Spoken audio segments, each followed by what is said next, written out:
Today is episode 36 with Dr. B and the 16th Ask Dr. B show. Welcome to the Harness Your ADHD Power podcast. If you're looking for a fresh perspective and actionable steps on hot topics from focus to follow through to self-management and more, you are in the right place. Welcome your host, innovative educator, coach, and psychotherapist, Dr. B. Hey, DDers, I am so glad that you could join me today. We've got a lot to cover, so let's get to it. You know, I've been pretty hyper-focused lately on executive function overall, and specifically the skills that we need to develop for a more successful adult life, especially if we didn't develop them starting back in childhood. So whether you've mastered them all, which probably isn't true if you're listening to my podcast show, or you're going to be learning them now, the point is you need to learn them because they're the foundational skills that we build a successful adult life on, with a greater ability to successfully navigate the responsibilities that come with adulthood. No lie here. So today's episode is about the high cost of not knowing about executive function skills and the questions I've been getting recently about this topic. What is it? And how come nobody told me about it when I got my diagnosis of ADHD? And how come nobody told me that I needed to develop these skills so that I could be more successful in my life? What I see has been happening over the years is that many of us have received a diagnosis of ADHD, whether it's primarily inattentive, hyperactive, impulsive, or a combination package of all three. Some of us have opted to include medication as part of our treatment plan, and others haven't. Some of us have opted to include rigorous exercise, good nutrition, a solid sleep routine, and so on as part of our treatment plan. But nowhere in all of this have I heard of adults being told or knowing that they also had to make a decision about whether or not they were going to include the development and or the mastery of their executive function skills. This is not even a conversation that adults I know have had, unless, of course, they're in my Adventures in Achievement program, in which case this is definitely what we're focusing on because every student in the program needs to up their game with executive function skill sets. And based on what I've been seeing, I trust that you also need to up your executive function skill sets, and this may be the first time that you're even hearing about this. If so, I am so glad that you're here today and you're getting this information. There are specific ways of teaching, learning, practicing, and mastering these executive function skills based on how they're taught starting in childhood. I've adapted what I've learned about how kids learn these for how we as adults can learn them too. I've taught many of them to myself over the years and am bringing more of them up to speed currently. I found that one of the greatest ways to learn them is through play. In fact, there's a great deal of research about play and how effective it is for learning. One of the first books that I read about play and learning was called Play by Stuart Brown, MD, who's the founder of the National Institute for Play. Dr. Brown states, "When we play, we're open to possibility and the sparks of new insights. Play, defined as any kind of purposeless, all-consuming restorative activity, is the single most significant factor in determining our success and happiness." I need to shift for a moment to something important that bears saying now, and that is what those with ADHD and or executive function deficits want you all to know if you don't have our type of brain. First and foremost, that ADHD is real, truly. It doesn't seem like a lot to ask that others without these challenges believe that something that someone is struggling with is real and not made up. In fact, how rude and disrespectful it is to say otherwise. It's kind of like saying that that person is lying and just making up excuses for how things turn out time and time again. Let's not do that. Just because the DSM-5, the diagnostic manual used to code mental health conditions, and every other version of that book doesn't see fit to assign a separate diagnostic code for adult ADHD, doesn't make it any less real. In fact, I just read recently that the DSM follows trends. It doesn't lead them or set them. So I guess until the world believes that ADHD in adults is real, then the DSM-5 or future editions won't see fit to give us an adult ADHD code that proves it's a real diagnosis because it has a code. That's really sad. Enough said on this. If you're on this journey, I applaud your courage straight away, truly. It definitely takes courage and training to rise up and become the person you were intended to become. And it's worth every bit of the time, effort, and energy that it takes. And it takes a lot. I want you to have the life that you want for yourself as much as any other person can want something for another. I feel it's your birthright to have a good life and to be happy. And just because you didn't have that in the first half of your life doesn't mean that you don't get to have it in the second half. It just doesn't. Let's shift focus here for a moment since this is an Ask Dr. B episode. Do you have a hard time even putting words to what it is that you don't know? Let me help. It's okay to send me questions like, I don't understand why I can't fall asleep at night, even when I'm tired, or why I'm so slow to wake up in the morning, even after a full 8 hours of sleep. Whatever you send me as a question or a statement, I'll write you back if I don't understand, and I'll ask you questions to clarify. So no worries, okay? Wondering how you can ask me? Just click the link in the episode description on your mobile device or on my website where it says, Ask Dr. B, and ask away. I'll be notified and get to work on answering your question. You can also ask Dr. B every Monday at 5 p.m. Pacific time when I go live in the community group for Q&A. Love to see you all there as well. If you don't know what I'm referring to as the community group, well, I created a group in Facebook where we can come together to celebrate wins, to interact about podcast episodes, and I can answer your questions when I go live every Monday at 5 in the group.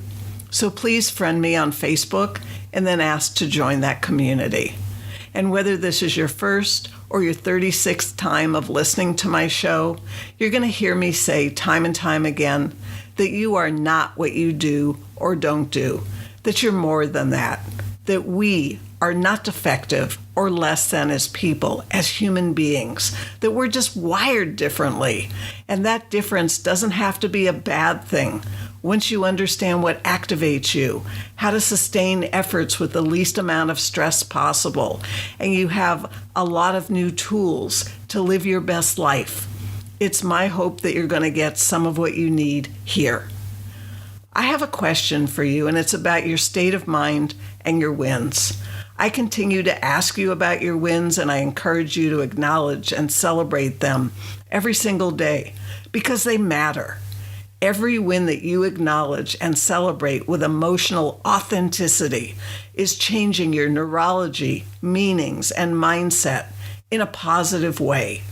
So please, don't shortchange yourself by thinking that it's pointless or stupid to reward yourself for things that you're supposed to do. That couldn't be further from the truth. And if you feel that these are just the thankless little tasks of life, they probably feel that way because that's how you think of them, and you've given them that less than meaning. Please don't. These are the very things that deserve to be celebrated, so they become easier to do them consistently, and you find them more enjoyable each and every time that you do. So what's it going to be for you today?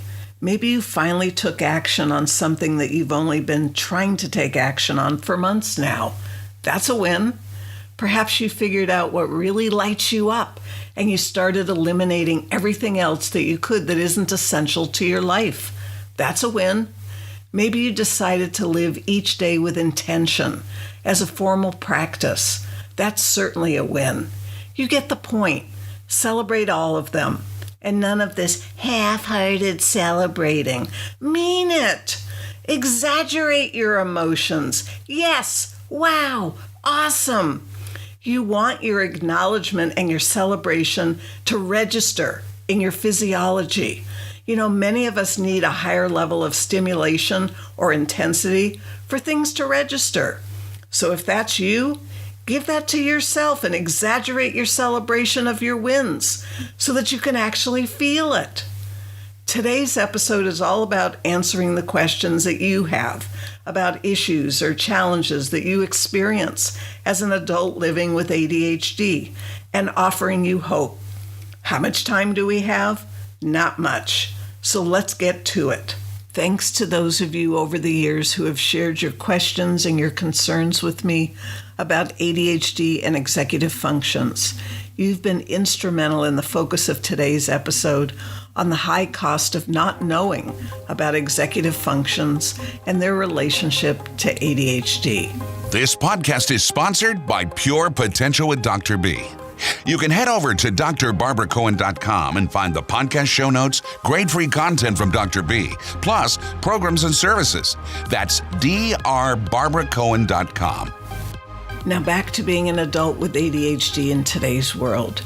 Remember, for you to feel confident, you need to know with certainty that you are competent. And I don't mean competent in everything that you do, just in those areas of your life that you want to feel confident. As you become competent in more and more areas of your life by increasing your mastery of essential skills, you will hopefully experience a greater sense of overall confidence. And I hope that today's focus is going to resonate with you and be of benefit. So let's keep going. Let's look at some of the executive function skills, what they are, what they look like when they're well developed and when they're underdeveloped, and what you can do to begin to develop each skill. Let's start with mental flexibility. What is it? This is your ability to adapt to new situations, to improvise, and to shift your focus and your strategies when you encounter a sudden change in plans, rather than having a meltdown or going into overwhelm. It's often referred to the cognitive skill that allows us to learn from our mistakes and to change our approach to a task, to not be so rigid in how we live our life. So what does it look like when it's well developed? Well, you're able to step outside of your self perspective and into other perspective, to view situations from others' point of view without your own biases. You're also able to shift your mood when you don't get your way or you lose a game of tennis or racquetball or whatever, and accept defeat or disappointment with grace. You're also able to make the necessary transitions throughout the day, like leave a party to go home to go to sleep, or stop surfing the internet and get back to work, or go to work on time. And you're able to embrace change as they occur and shift your energy and your focus instead of going into overwhelm or becoming angry because something's changed. You're also able to allow yourself time to attempt to figure something out that's new, to try a different approach rather than just shutting down or quitting. So what does it look like when these skills are underdeveloped?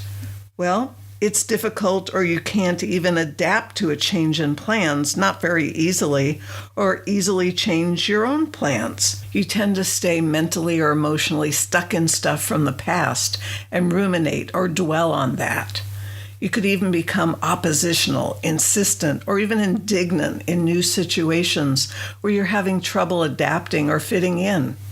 You might have a lot of difficulty with transitions for many reasons, letting go of what you're doing to shift to something else and embrace that new thing. Also, difficulty going back to what you stopped once you finished the new thing that needed your attention. And if something doesn't go the way it's supposed to go, you get frustrated or perhaps just even quit. So what can you do to strengthen mental flexibility? Well, here's a few things you could start. Practice patience while learning about something new, while being open-minded, as well as okay with not knowing right away how something works. Practice learning something new by trial and error, allowing yourself to try something and fail, and take what you learn from the failed attempt into the next attempt with a higher possibility of success. This does not mean you are a failure. It is a failed attempt at what you were experimenting with. You could work on your beliefs about making mistakes until you can get comfortable with doing so. It has to be okay to make mistakes so that you can learn from them. You could take your time in new situations so you can learn about them and integrate the new information from previous information to come up with a new learning or a new insight. And there's training with cognitive apps like Peak Pro that are specifically for mental agility. Next is focus. What is it? This is your ability to start a task without hesitation or procrastination and maintain your attention and effort until you complete the task, even with lots and lots of distractions around you. It's many skills rolled into one the way I see it. It's our ability to avoid daydreaming and quickly tune into a task, our ability to know how and where to start that task, and to remain attentive and ignore distractions until the task is completed. Man, what a tall order. It often refers to the cognitive skill that's essential for us to learn effectively. So what does it look like with well-developed skills? Well, you're able to continue to work on tasks that feel boring. You're able to complete tasks in a timely fashion without dragging your feet and without it taking hours and hours longer than the actual task itself. You're able to achieve long-term goals, not just short-term ones that are quick and immediate gratification. You're able to complete personal tasks or work assignments without interruptions or distractions. And you're able to get right to things instead of taking time to get warmed up to the task that needs doing. So what it looks like with underdeveloped skills. You can't stay with a task from start to finish because you're restless and often you're up and down and up and down, and you're easily distracted by the surrounding activities or people or noises, so much so that you might even need to get up, check it out, and see what's going on. You're frequently bored. You have difficulty sitting through an entire movie or even a meal. You might be procrastinating on getting started on things, most things. Often you don't complete tasks, and sometimes they're half finished or even less than half finished. And often you do things quickly or last minute, and the quality is really poor. So what can you do to strengthen your focus? Well, you could find and focus on something of interest in the task that needs to be completed and stay focused on what's interesting to you to stay with it until it's completed. You could choose an activity that'll require your full attention and practice it often, such as a sport with others or a musical instrument where you're part of a group. Or again, you could use training with cognitive apps like Peak Pro that specifically work on focus. Next up is organization. What is it? Well, this is your ability to create order out of disorder, to see the patterns and the sequences. It's the ability to collect everything that you need to complete a task and being able to step back with perspective to see the entire situation and make sure that you have everything that's needed. It often refers to the cognitive skill that allows us to keep track of our actions and our things and ourselves. It's also important for problem solving and goal setting, and it supports time management. So what does it look like when it's well developed? Well, you know where things are and how to find them because things have homes and they're returned there regularly, daily. You're able to work on long-term projects because of the ability to see the flow or the unfolding of the project over time in an organized image or thoughts. When it's not well developed or it's underdeveloped, you often lose things and you spend tons of time in the hunt. You have very messy home or rooms or spaces, things like cabinets, closets, drawers, or any space that's a container is disorganized, unable to find things easily when they're needed, and a lack of foresight along with organization to look ahead, to see what's needed when a project is going to be started and have everything on hand that's ready to go. What you can do to strengthen organization. You could find something in your life that's naturally or easily organized by you, and you could use that as a model for what to do in other situations if you have something like that.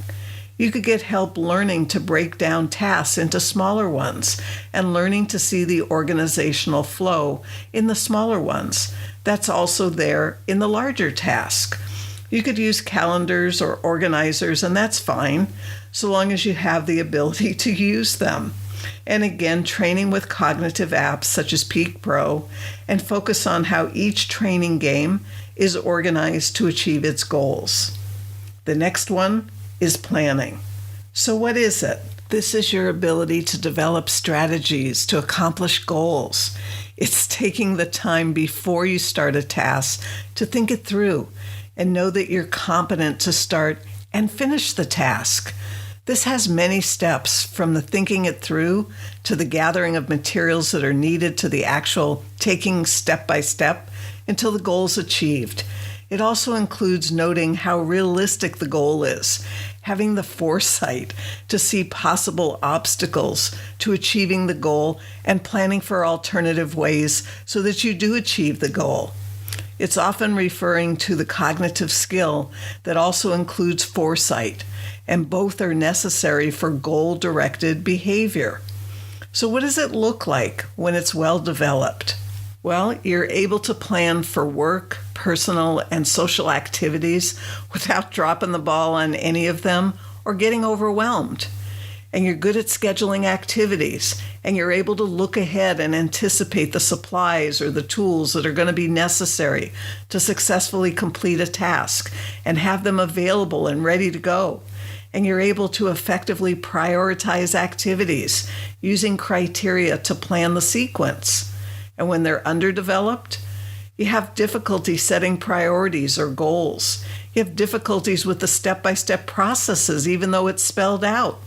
You complete things at the last minute, reactively, since there was no plan for getting things done. You impulsively jump into things without planning for how you're going to do them and not reading directions before you start something.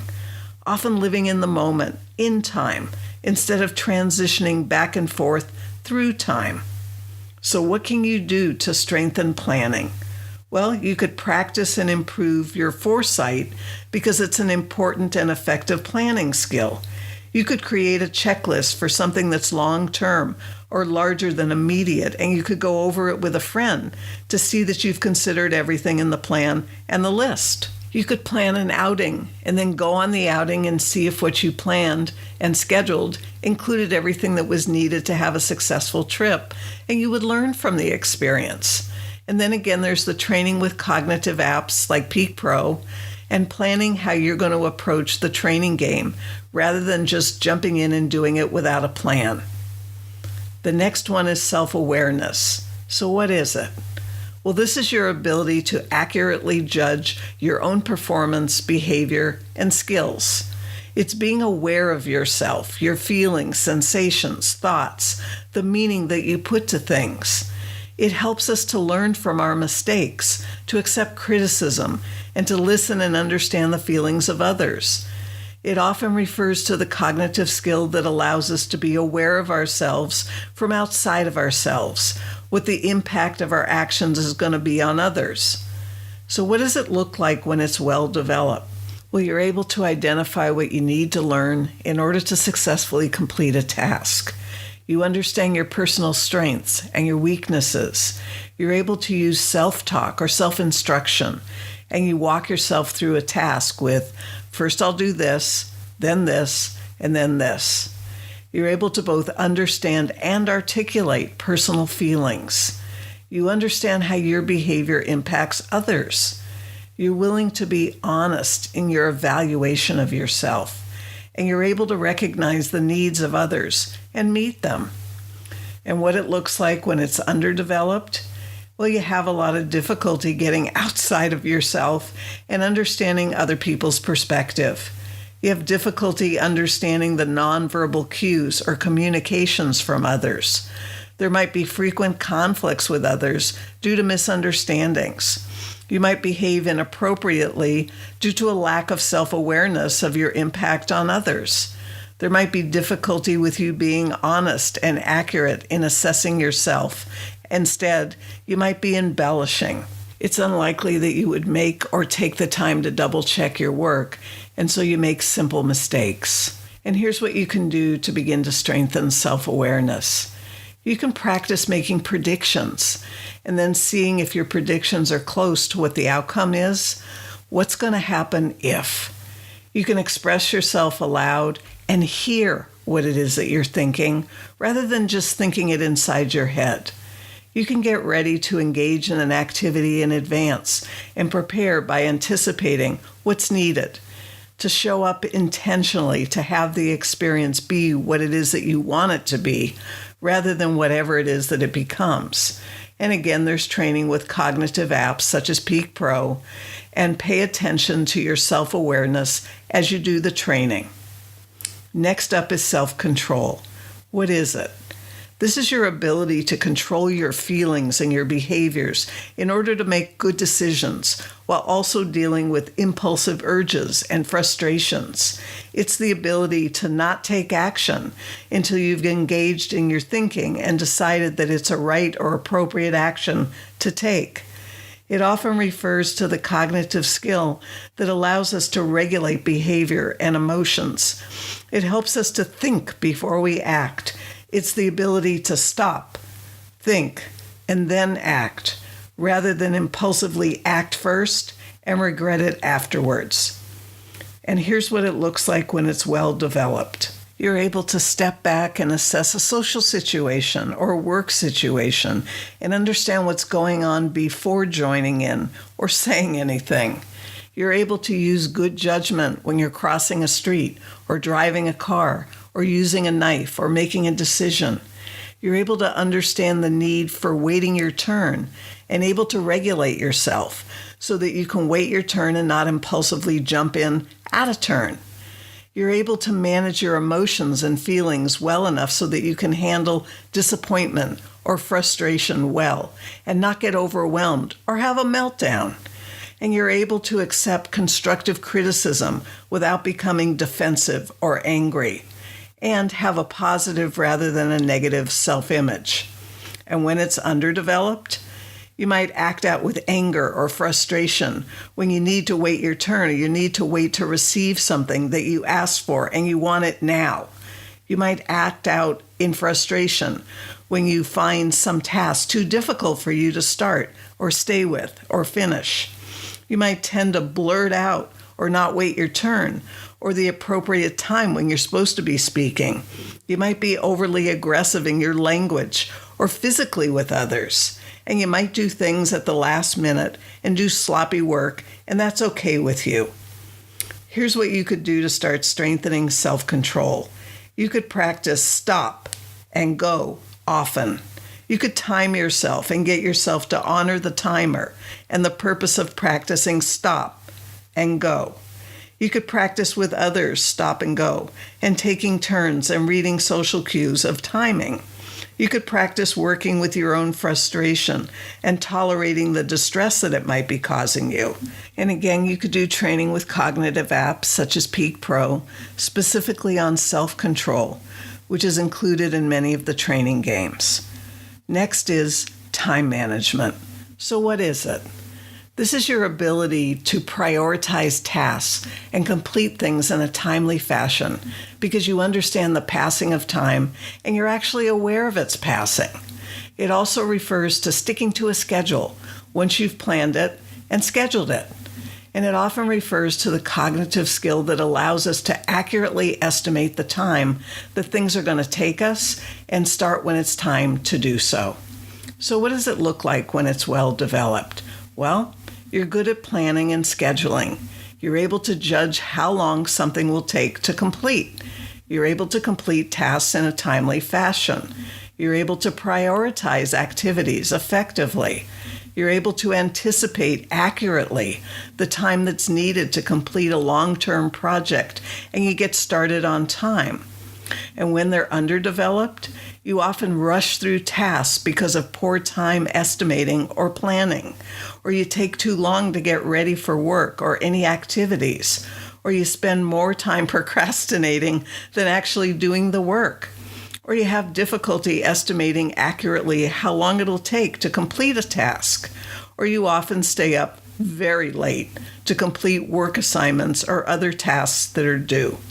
So here's what you can do to strengthen time management. You could reward yourself for getting right to something and completing it. You could time yourself for parts of tasks so that you can begin to estimate more accurately what the total task might take. And again, you could be training with cognitive apps such as Peak Pro, specifically on time management, since they're timed. The next one is working memory. So what is it? This is your ability to remember and use relevant information while you're in the middle of learning something new. It's the ability to hold on to something that's known while learning something new and then integrating them. It often refers to the cognitive skill that allows us to remember what we're about to do when we leave the situation for a moment to do something else. So what does it look like when it's well developed? Well, you're able to remember and follow complicated directions. You're able to use what's learned in a previous experience in a new situation. You're able to sustain attention and effort throughout an entire task and actually complete it. You're able to reorganize thoughts or materials that encourage better outcomes and further learning.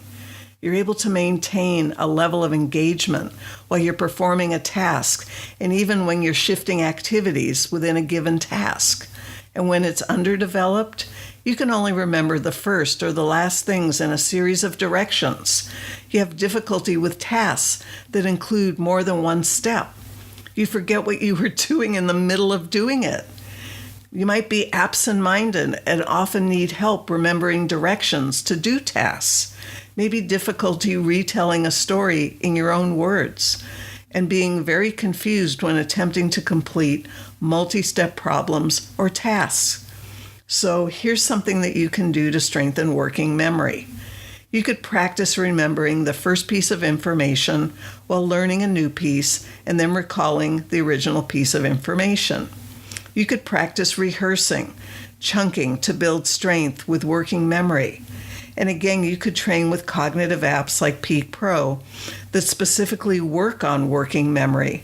They have great training tools for specifically this, working memory.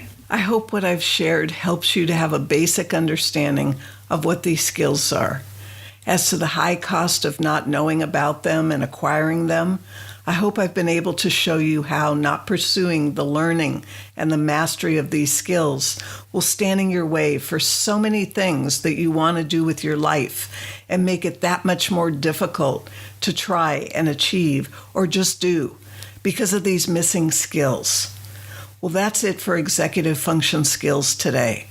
I'll be talking about this topic again in future episodes and probably focusing on one at a time with stories in the regular Monday episodes to help you to understand them more deeply and work on them through the stories that I use to illustrate them. I want to thank any of you who know that you've contributed to the content for today's topic for the Ask Dr. B format.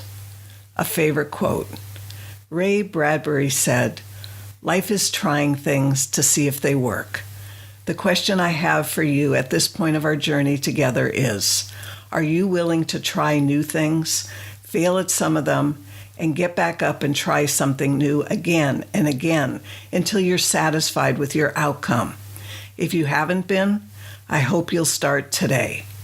And whether you're learning from my podcast episodes or live videos, or you're part of the new community on Facebook, or you're working with me directly in my innovative online program or one-to-one, I'm here to serve your needs, and it's an honor to accompany you on your journey and make a difference in the quality of your life.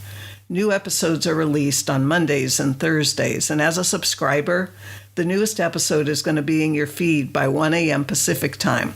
Plus, you won't miss out on anything special that I create. Certainly a good reason to subscribe. Please share this podcast with your friends and family if you're finding it valuable, as well as rate the show. And if you'd like to do a little bit more, I would be so grateful if you wrote a thoughtful review on iTunes so I know that I'm meeting your needs and how the show is actually helping you, if it is. You don't have to write anything lengthy. Just a line or two would be great.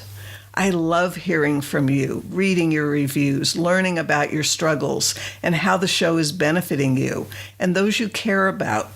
It continues to mean a lot to me to know that your life is getting a little bit better every time we get together. So that's it for today. If you want to participate in the survey, ask me a question for a podcast episode or live video, if you want to get free resources or receive periodic updates on new happenings with Dr. B, or maybe find out more or enroll in the Adventures in Achievement program, or just download your show notes, you can do all of that on my website, as well as learn about other resources and services. That is, if that's of interest to you. Thanks for listening. Until the next time, bye for now. Thanks for your undivided attention. If you're hungry to make positive changes in your life, head over to drbarbaracohen.com and see how Dr. B can help you today. Whether you love making changes with one-to-one attention and community support, or on your own with self-study, or could benefit from coaching or psychotherapy, you'll find all the information right there at drbarbaracohen.com.